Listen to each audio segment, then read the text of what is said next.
S Rajamouli এবার চাপে পড়লেন তার ছবির নাম চেঞ্জ করার জন্য, মানে বারাণসীর নামটা সে ব্যবহার করতে পারবে না, এরকমই দাবি উঠেছে। আসল ঘটনাটা কি? ব্যাপারটা হচ্ছে এস রাজামৌলি যে ছবিটার নাম বারাণসী রেখেছেন, নামের বানান আলাদা, কিন্তু বারাণসীর নামটা তিনি ব্যবহার করতে পারবেন না, কারণ সেটা অন্য প্রযোজনা সংস্থা সেই নামটা ব্যবহার করেছিল। ইয়েস গাইস, তোমরা চ্যানেলটাকে সাবস্ক্রাইব করে দাও, আমি পুরো ঘটনাটা তোমাদের সামনে এক্সপ্লেন করছি, আর পুরো ভিডিওটা স্কিপ না করে দেখতে থাকুন। এস রাজামৌলি তার আসন্ন ছবি বারাণসী নিয়ে আসতে চলেছেন মহেশ বাবুকে নিয়ে। অনেক দিন পর প্রিয়াঙ্কা চোপড়া থাকবেন সেই ছবিতে। প্রিয়াঙ্কা চোপড়া মন্দাকিনীর চরিত্রে অভিনয় করেছেন, আর মহেশ বাবু রুদ্রের চরিত্রে, পৃথিবীরাজ কুম্ভর চরিত্রে এরকম হবে। তো সেই ছবিতে থাকবে মহাকাব্যিক অ্যাডভেঞ্চার, বাহুবলীর মতন একটা টাইপের সিনেমা। এস রাজামৌলি তো এরকম বড় বাজেটের সিনেমাগুলোই বানান মূলত। তো এই ছবিটা বারাণসীর নামটা রেখেছে, এবার সেটা নিয়ে এক প্রযোজনা সংস্থা কি রামা বম্বা হনুমান না এরকম একটা প্রযোজনা সংস্থার নাম, তারা দাবি করেছে যে এই নামটা শুধুমাত্র তারা ব্যবহার করতে পারবেন, অন্য কেউ নয়। তো তারা বলছে, এই মানে বারাণসীর টিমটা বলছে যে তাদের নামের বানান কিন্তু আলাদা, ঠিক আছে? যেমন VARANSI এরকম একটা স্পেলিং লেখা। তো সেখানে বলছে সেই প্রযোজনা সংস্থা সুব্বা রেড্ডি নামে, আগের প্রযোজনা সংস্থা, তারা 2023 সালে একটা সিনেমা বানিয়েছিল, হয়তো মেবি এরকম একটা নাম ছিল। তারা এটাও বলেছে যে 2023 সালে তার একটা মানে নবীকরণ হয়, সেখানে বলা হয় যে 2026 সালে জুলাই মাস সম্ভবত এরকম টাইম পর্যন্ত তার মেয়াদ থাকবে।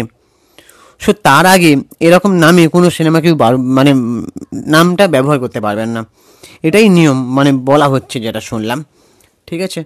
তো এর সাথে রাজামৌলি এই ছবির ট্রেলারটা যখন লঞ্চ হয় তখনও তার মুখের কথাগুলো নিয়েও কিন্তু অনেক বিতর্ক হয়েছে। যেমন আমি বলে দিই, হায়দ্রাবাদের রামোজি ফিল্ম সিটিতে যখন এই ট্রেলারটা লঞ্চ করা হয় সেই সময় প্রযুক্তিগত টেকনিক্যাল কিছু সমস্যা হয়। ট্রেলারটা লঞ্চের মানে টেকনিক্যাল লঞ্চে হয়তো সবার দেখতে সমস্যা হচ্ছিল। সেই সময় রাজামৌলি অনেকগুলো কথা বলছিলেন যে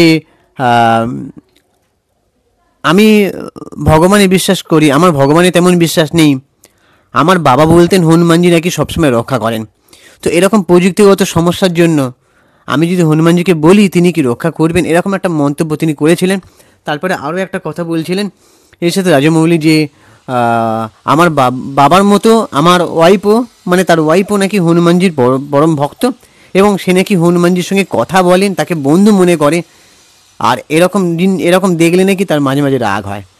তো এই সব কথাগুলো শুনে একটা উন্মাদনা সৃষ্টি হয়েছে যে এ কী বলছে, এ তো রাজামৌলি ভগবানে বিশ্বাস নেই, হনুমানজিকে বিশ্বাস করেন না, হ্যাঁ না তেনা এরকম।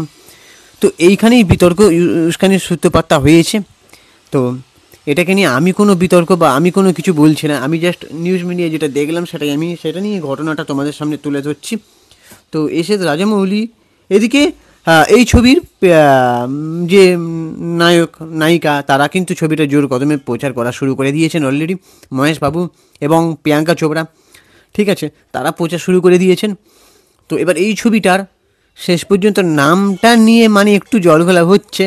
তো আমি জানি না এবার তারা এই নামটাকে মানে যারা দাবি করেছে তারা এই নামটাকে অ্যালাউড করবেন কি না। মানে শুধুমাত্র নামের স্পেলিং প্রবলেম হলে হবে না, নামের স্পেলিং আলাদা বা বানান আলাদা হলে হবে না, নামের উচ্চারণে এক, এটাই তারা দাবি তুলেছে। তো এবার দেখা যে এস রাজামৌলি এই ছবির নাম চেঞ্জ করে নাকি এই ছবির নামটা একই রাখা হবে, সেটা নিয়ে এখন ধোঁয়াশা।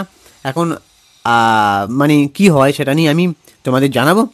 আর তোমাদের কি মনে হয় যে এই বারাণসীর নামটা কি যথাযথ? তো তোমরা অবশ্যই কমেন্ট বক্সে জানাও এবং আমার চ্যানেলটাকে সাবস্ক্রাইব করে দাও। আমি ইনস্টাগ্রামে রয়েছি চিঙ্কি বাবু 2531, তোমরা ওখানে গিয়ে ফলো করে দাও। টাটা, দেখা হচ্ছে পরে ভিডিওতে। ততক্ষণ নিজের শরীরে খেয়াল রাখো, সুস্থ থাকো, ভালো থাকো।